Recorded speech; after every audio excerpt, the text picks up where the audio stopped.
You're ready to create your online course, but you have 1,000 questions like, how do you go about filming it? How do people pay for it? Or how do they get access to it once they pay for it? How do you share it on social? So I'm going to answer all those questions. And step one is creating the outline for your online course. And I get into more detail about this. I have an ebook that you can grab and I'll put it down in the show notes. But most of the questions I get around this are how many modules and lessons should my online course be? And it actually depends. You want to get them from point A, where they are now before they've taken your course, and then they take your course, then they're at point B, and that's where they really want to be. And how many modules and lessons will it take to get there? That's actually up to you.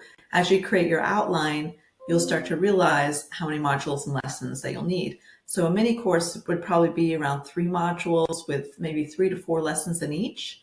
And then a more signature course would be something like 12 modules with 3 to 5 lessons in it. My suggestion is definitely not starting with a signature course because you're spending all this time creating an online course and you don't even know if someone's going to buy it yet. If you create a mini course, then at least you have some validations. People will be purchasing it and you can see, okay, there's demand for this. I should ask them if they'd be interested in something with more detail. And should you script or use bullet points? That really depends on how you work. You can definitely type up a full script and use ChatGPT to help you out with that. Or you can have bullet points and kind of talk off the cuff. It's up to you. If you do use a script, you can have something like your camera set up with a teleprompter and you read through it. Or you can just have bullet points on that teleprompter, or you can have bullet points and maybe a little sticky note nearby that you refer to as you run through it. Or you can use screen share. So I put all my bullet points here basically, and I could talk through it and remember where I'm at and kind of guide me through the video. And that kind of answers the question, would a visual slideshow be helpful? Well, it kind of depends on what you're doing. If it's a demonstration, there might be something that you're sharing how to do, like how to make sourdough. In which case you probably wouldn't use a visual slideshow, you'd probably be hands-on. But if you're explaining perhaps business development, a visual slideshow will keep you on track and also give people something else to look at other than my talking head. So other questions around that are probably found in this Amazon book that I'll put the link down below about. It really details how to outline your course and so many more questions around that. And I'll also include in the notes below a free course outline template that you can grab. So the next step after you've outlined your course is the filming of it. And the questions I get around that are, what equipment do you need? So you can either use what you already have, probably your cell phone, you just get on a tripod and you just start talking. So that's simple. But if your lighting is bad, you're going to need, some lights on each side. So probably a set of lights, or you can use natural light. And then you won't need those lighting. Like for example, this is all natural light. I have a window right in front of me. So I don't need some side lamps, but if I was in a darker room or if I'm filming at night, I would definitely need those lights because lighting overhead will cast a shadow and it'd be terrible. As far as screen share, you can use something like Zoom, which you might already be used to, and you can do your PowerPoint and share in your Zoom like that and just record just like you would on a Zoom, except you would be the only one on it. An alternative would be Loom, which is what I'm using now. And with Loom, you can even practice. They have a free version where you can do 5-minute videos for free. So you can practice and see if it's something you want to buy. I think I pay maybe $150 for a year for it. So totally worth it. It's Loom, Loom.com. And I like it because once I film, I can go in and see the full transcripts. It'll create a transcript for you instantly. And also I can go in and edit. So I can read the transcript, delete words, and edit the video for me. Or I can go in and choose parts of the video and edit out. For example, whenever you press record, there's this moment where you're trying to get on screen. And so there's like a few seconds you probably want to chop off. At the end, sometimes you're trying to wrap up. You might need to run over the camera to turn it off or whatever it is. So you want to chop off the end. So at minimum, you want to chop off the beginning and the end. And if you want to get all super detailed or move all your ums, you can do that. But really, it makes you a person if you keep that kind of stuff in. Another question I get is, do I have to be in the video? And my answer is absolutely. I think it's important that as I'm talking to you right here, you can connect with me better. Imagine if this wasn't here and all it is a screen. It's easy to, divert your eyes and be like, what am I doing over here? So you're multitasking instead of watching the video. So I do think that having a person in the video makes it more engaging and also helps your viewer relate with you better. They could see you talking. Other questions I get, how long should the videos be? My suggestion is no longer than 10 minutes. So if you plan on filming an hour-long Zoom, I don't think that someone really is into sitting for an hour watching a full session.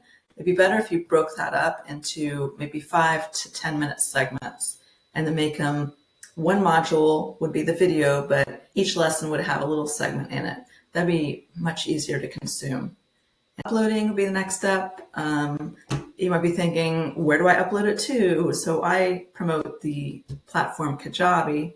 And in Kajabi, I have a free 30-day trial link that I'll put in the notes below that you can grab.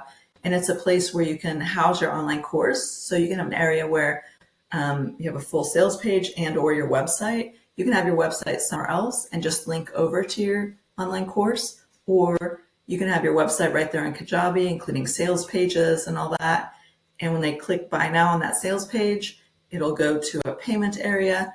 Once they pay for it, they'll get access to the course. So what type of file and how big? So MP4s is what it takes, and up to 4 gigabytes.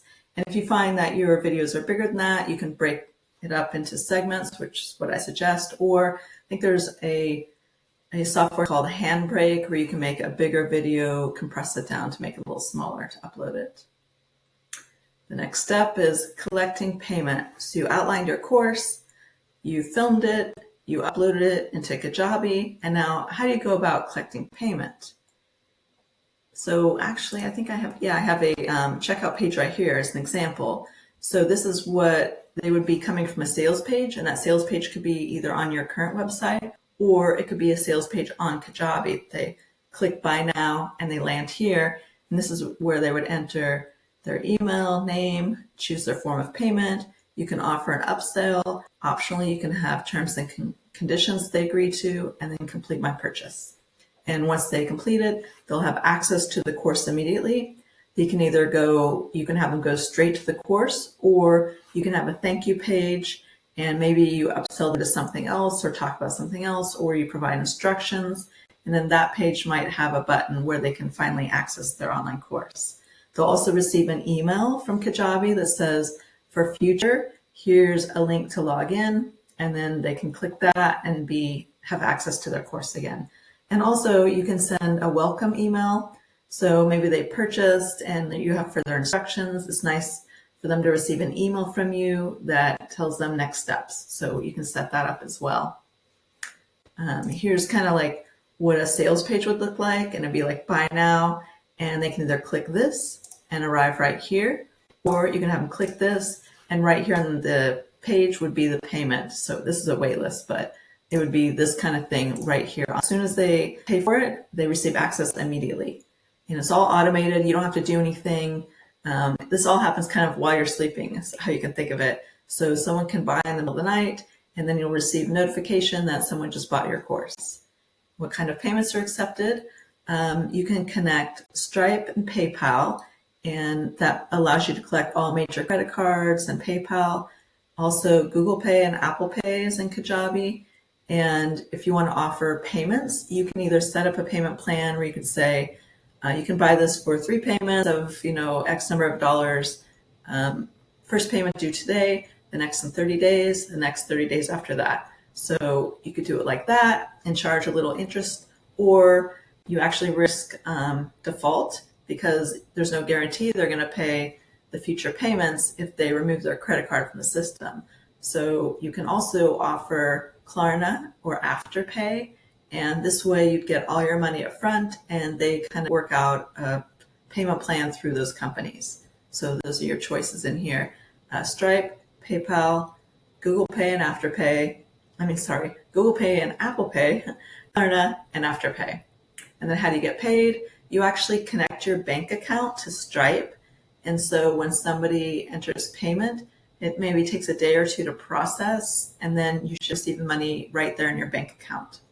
You can set up in Kajabi how often you want to get paid. You can either get paid right away, and by right away I mean a few days because of processing, or you can ask to get paid once a month, or however you want to do it. You can control how often you get paid. And can you offer coupons? Yes, you can set up a % off. You can, like a 50% off coupon. You can set up $20 off, however you want to do it as far as percent or flat fee. And what will happen is that once you create a coupon, automatically on your checkout page, this little coupon code area will appear. Yes, you can offer affiliate commissions inside Kajabi. So what would happen is that they'd arrive on a page kind of like this, where they just fill their name, email, create a password, enter their PayPal email, because you can not automatically, it's a little manual where you have to click to be able to pay the people inside inside PayPal. But they fill this out, and then you can set your cookie window, 30, 60, or 90 days, meaning when one of their people clicks on the link that you've provided, then whether it's 30 days, 60 days, or 90 days later, within any of that time frame, they'll be paid a commission or be noted that they're owed this commission inside Kajabi. So you can set up a different commission for each of your offers. You can also create coupons special for one affiliate or all your affiliates. So pretty much they would be inside your system, and they come to a sort of dashboard, and they can grab all the links that way. So it's not something you need to maintain. They have access to this. They can come in and grab links and start promoting on their own time. Do I need to charge sales tax? Well, that depends on your area. So every state is different, whether some states will charge for online courses and some don't. But I think it's a matter of time before, truthfully, all states are going to be requiring some kind of sales tax for it. Some states are particular about whether it's a course that's available all the time, or if there's some kind of coaching, like live coaching aspect to it. Some states have different prices of sales tax for each of those. So you want to look into your own state and see, what's required there. And then step 5, finally, you get to sell the course. And it is as simple as sharing the URL to your sales page on your social media. So I'm not going to get into all how to sell the course in this video. It's just about how the heck do you get your course up and available for sale. And below this video, just want to mention again that I do have a link to an Amazon book that really details out how to create an online course as far as how many modules, lessons, and all that. And I'll also include in the notes below a free course outline template if you want to grab that. So thanks for watching.